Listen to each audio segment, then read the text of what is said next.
गायत्री उपनिषद भाग 8। गायत्री के प्रथम पाद तत्सवितुर्वरेण्यम का भू प्रतिनिधि कहा गया है।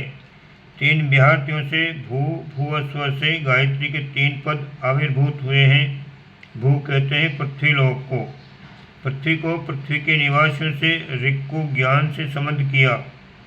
ज्ञान से अग्नि अर्थात क्रिया को संबद्ध किया। अग्नि से श्री को अर्थात क्रिया से वैभव को जोड़ दिया। वैभव को स्त्री से अर्थात तृप्ति से जोड़ा। तृप्ति से मिथुन अर्थात जोड़ा बना, मैत्री हुई।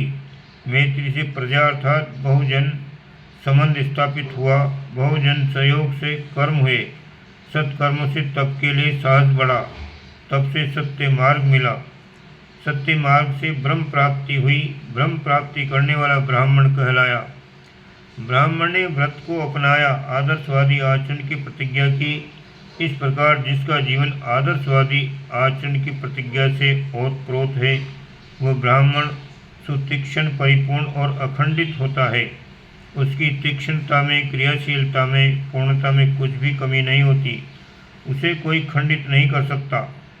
जो इस प्रकार का ज्ञान रखता है, जो इस प्रकार गायत्री की व्याख्या करता है, उसका जीवन और वंश अविच्छिन्न रहता है। गायत्री के प्रथम पाद का शब्दार्थ तो बहुत साधारण है। उसे समझने मात्र से उतना लाभ नहीं मिल सकता जितना कि मिलना चाहिए।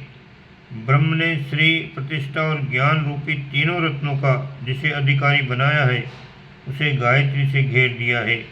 इसका तात्पर्य यह है कि गायत्री की मर्यादा के भीतर जिन्होंने ब्राह्मण तत्व को प्राप्त किया है, वे ही भौतिक और आत्मिक आनंदों को प्राप्त करेंगे। जिनकी जठराग्नि तीव्र है, उनके लिए साधारण श्रेणी के पदार्थ भी रुचिकर और पुष्टिकर होते हैं, और जिनकी जठराग्नि मंद है, उनके लिए बढ़िया मौन भोग भी रोग उत्पन्न करते हैं। गायत्री से आच्छादित ब्रह्मकर्मा मनुष्य की आत्मिक जठराग्नि ऐसी तीव्र होती है कि वह थोड़ी मात्रा में प्राप्त हुए पदार्थों से भी पर्याप्त रसास्वादन कर सकता है। जो ये जानता है कि गायत्री के प्रथम पाद का वास्तविक उद्देश्य मानव जीवन को आदर्शवाद की प्रतिज्ञा से ओतप्रोत बनाना है, वही उनका वास्तविक तात्पर्य जानता है। जो इस ज्ञान को व्यवहार में लाता है, अर्थात अपने को वैसा ही बनाता है, उसका जीवन अविच्छिन्न होता है, अर्थात जीवन भर पथभ्रष्ट नहीं होता और उसका वंश भी नष्ट नहीं होता। पीछे भी जन्म जन्मांतरों तक वो भावना नष्ट नहीं होती। इस अविच्छिन्नता के कारण उसे श्री, प्रतिष्ठा और ज्ञान का भी अभाव नहीं होता। ओम शांति।